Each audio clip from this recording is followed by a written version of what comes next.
Ladies and gentlemen, dear colleagues, I always like to work with smart, intelligent people because you don't need to explain them much or everything. They just know what you mean, what you have to say to them, and they will do good because they know and they will upgrade your thinking. So I think sometimes my ideas are pretty radical, but I'm just thinking it's my imagination again. And today I would like to touch a difficult topic about the drugs.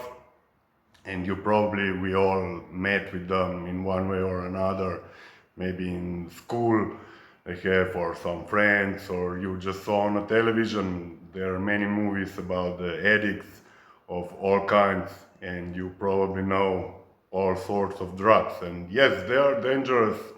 Some are very dangerous, very addictive, and they say once you use the needle and heroin, there's no way back.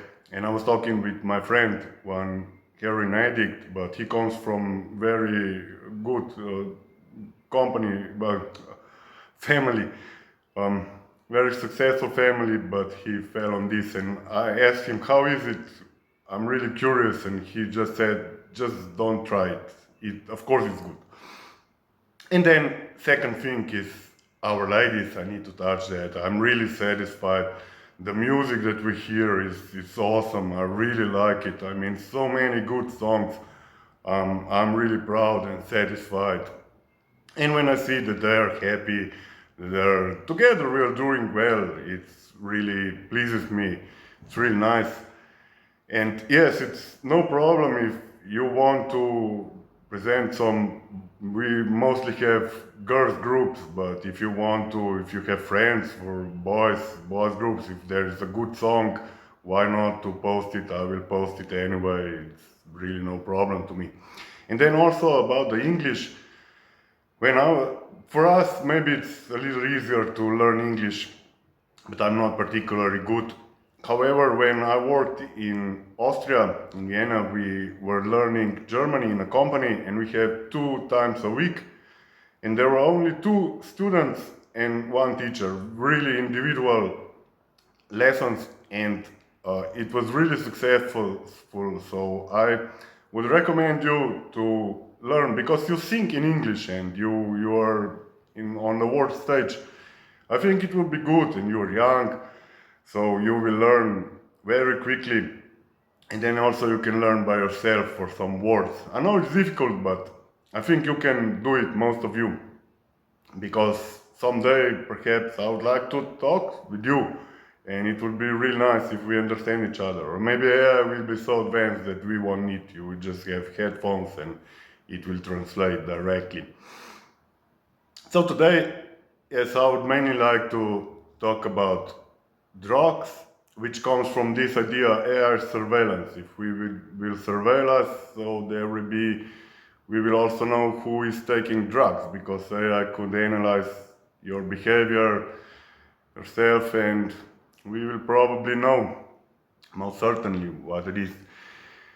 And then follows the story also about this topic. And yes, you know, the goal is not that we get many drug addicts. Quite the contrary, we want to reduce this. And we see that if they're forbidden, it seems it doesn't help. There are more and more drug users in the world. So I was thinking how to reduce this, how to solve this problem. So now I will move to show my whole outfit, and we will continue.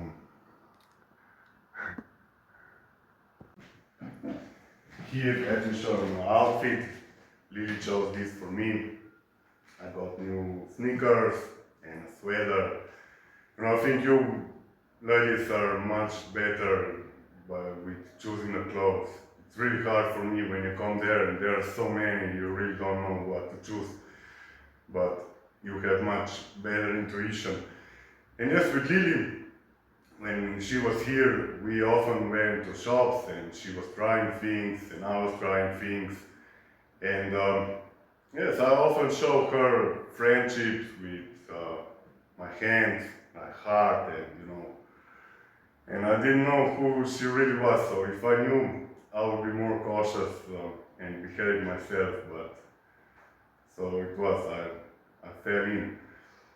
And okay, now I will choose the camera again. Change the camera again. So, again, I wrote it down because there are so many things and it's much easier to do like this. So, hope it doesn't bother you. So, evidence suggests that the relationship between humans and mind-altering plants predates written history. We have been using psychoactive substances for as long as we have been human. Alcohol, cannabis, opium poppy, coca leaves, mushrooms were all in use thousands of years ago. The game changed drastically in the 19th century, where chemists began isolating active ingredients. And it appeared morphine isolated from opium in 1804, cocaine isolated from coca leaves in 1855. Heroin was marked by Bayer, that's pharmaceutical company, I think from Germany, as a cough suppressant in 1898. So firstly, most of these drugs were used for medicine. Early use wasn't recreational in a modern sense, it was ritualistic, used by shamans to talk to gods. And you also have in ancient Greek, Delphi, when some gas from Earth came out and they were drugged by this. Yes, or for medicinal use to ease the pain. Then we have example prohibition in USA, you probably heard, from 1920 to 1933 was one of the most ambitious and chaotic social experiments in American history. I watched a movie, Al Capone, you probably heard about him, and there were a detective who was catching those bad guys. There was also a lot of crime at that time, and this detective had also hidden alcohol. He was drinking as well. Not so much probably, but anyway. And then at the end, I remember they asked him what will he do now when prohibition was over, and he said he will go and drink a glass of wine or whiskey. And before prohibition, taxes on alcohol provided a huge chunk of federal revenue, about 30 to 40%. And Great Depression of 1929 is connected to prohibition, which when ended created jobs. You know, many farmers, they were doing for alcohol and they were jobless. Spending millions of dollars to chase down criminals seemed like a waste of resources. And then drugs are highly addictive. You know that when you have them, you're happy, and when there are no drugs and there is no money, you may become very angry and irritated. And you also develop tolerance, as we know. Firstly, you need less of it, then you need more and more. It becomes more expensive. Then we also know opium wars, where that's also one movie about this I watched, and they said that around half of population were on opium, and we definitely don't want that with legalization.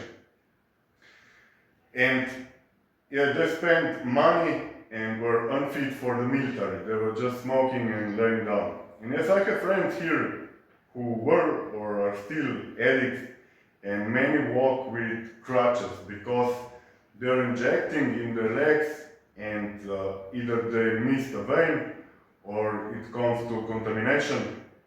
And when you see these scars, it's awful.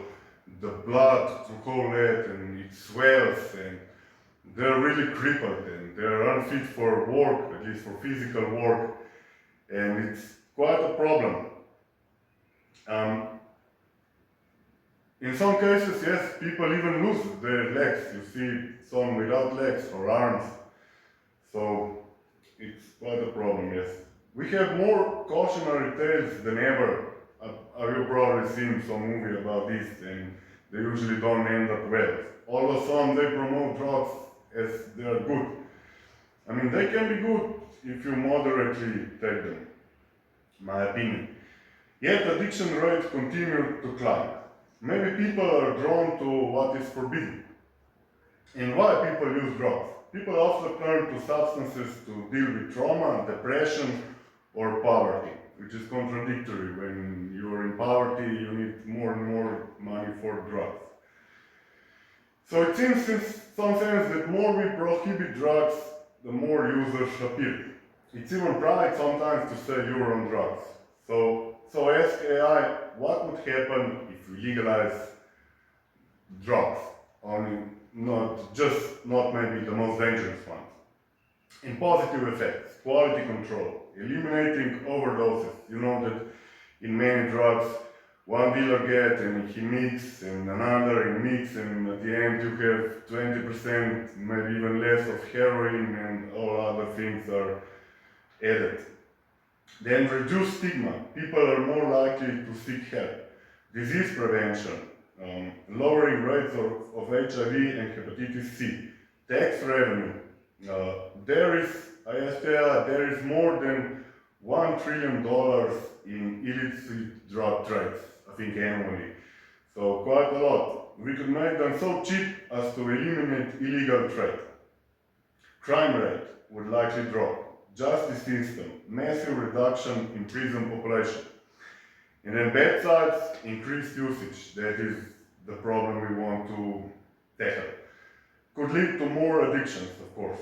Then corporate influence, large corporations, probably pharmacies where this will be sold, could lobby to make drugs even more addictive. So now we have, in 2001, Portugal decriminalized possession of all drugs, so they didn't make them legal. They redirected prison money into a massive network of clinics, social workers, and job programs, and it was quite successful. Then in the 90s, Switzerland made something radical, heroin-assisted treatment. The government provided high-grade pharmaceutical heroin.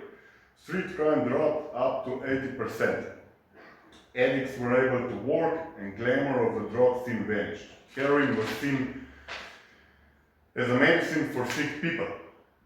In 2020, Oregon followed Portugal, but it was a failure. Now, they didn't provide treatment, and they had bad healthcare system. So we can learn from all these things. It's a difficult topic, and the story which comes according to this is more like a joke. I hope you won't take it literally that this is my idea. But I just want you to think, how could we tackle this problem? And with the modern tools, with AI, how can we make this better? And then also one topic I would like to discuss is wars, of course, wars. And, when two kids are arguing and fighting, usually parents ask who started. And they say, he started, no, he started. And here is similar case. It's very important who initiated the conflict, who invaded or who first started to do bad things, and this is then our answer. So that, and then here my suggestion is with our adversary what to do, and I would really suggest that it would be the best thing, my opinion, that the two leaders meet face to face, and that they meet with the President Trump leadership, because they both trust him, and maybe even Melania will be around, and some European leaders. And I think that the best place would be United States, and that they simply meet, and that we have no demands for the beginning. No, we want this, we want that. No, we just listen to our adversary, what he has to say, maybe about history, maybe something we don't know that happened 500 years ago, and that we listen, because this will be a long process. This will go gradually. You can't stop war just immediately like this. So the first is, the most important is that we initiate the dialogue, and that would be my suggestion, just to meet first, to discuss some topics, and then meet again and so on. Maybe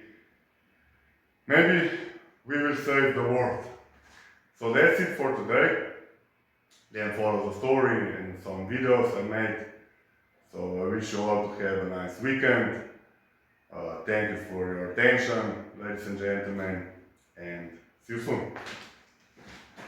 The year was 2030, and the Great Deregulation had turned the urban landscape into a surreal, high-velocity carnival. It started as a movement for cognitive liberty, but by the time the ink dried on the Universal Substance Act, the world had shifted its axis.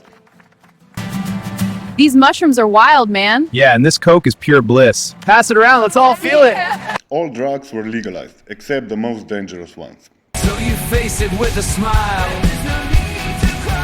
For a trifle's more than this. Welcome to Drugs Pharmacy, open 24/7. Check out our crystal meth on the right. It's pure and potent. Ah, we need it all! Yeah, everything now. Give us the stash, man! Whoa, calm down, what's the hurry? The most striking change wasn't the decadence, but the productivity. With the stigma gone and purity guaranteed by the Department of Wellness, stimulants had become the new espresso. Hello, friends. Who wants to be happy today? Me, I'll take one. Here you go, spread the joy. The energy was frantic. Conversations happened at 3 times the normal speed, a cacophony of overlapping pitches and ambitious business themes. The vibe was aggressive, crystalline, and relentlessly productive. The output soared. Projects that used to take months were finished in weeks. The global GDP hadn't just grown, it had leaped. Everyone was on, everyone was engaged, and the gears of industry turned with a frictionless, white-powdered ease. The mood was incredible. A strange manufactured euphoria hung over the streets. Road rage was a relic of the past. Drivers were either too mellowed out on regulated cannabinoids or too focused on their precision-tuned stimulant tracks to care about a traffic jam. Ah, that's the stuff. You good now? On the streets there was a sound of the rhythmic click-clack of credit cards on glass and the sharp synchronized inhale of 1,000 commuters. LSD had been integrated into the drinks in microdoses, but for those seeking the full neon pilgrimage, high-potency tabs were sold at every newsstand like gum. In the public parks, the grass wasn't just green, it was a breathing, fractaling lung. You'd see groups of people lying on their backs, pointing at sky wells that only they could see, or engaging in deep, tearful conversations with the wisdom of ancient philosophers. The dark side of the old world, the cartels, the street violence, had evaporated. The tax revenue from the joy sales had funded a universal healthcare system so robust it could handle the occasional burnout with ease. Most importantly, AI took care about the addiction. As soon as computers sensed uncontrolled substance abuse, you were sent to the psychiatrist. Rehab wasn't a cage, it was a luxury spa where you went to reset your tolerance. How have you been feeling this week? A little better. Talking helps. That's good to hear, man. Thanks. People were by and large happier, or at least they were never bored. The jagged edges of human existence had been sanded down by a menu of pharmaceutical choices. This just caught my attention. I like cats, so when I see them, I notice them. She looks very happy.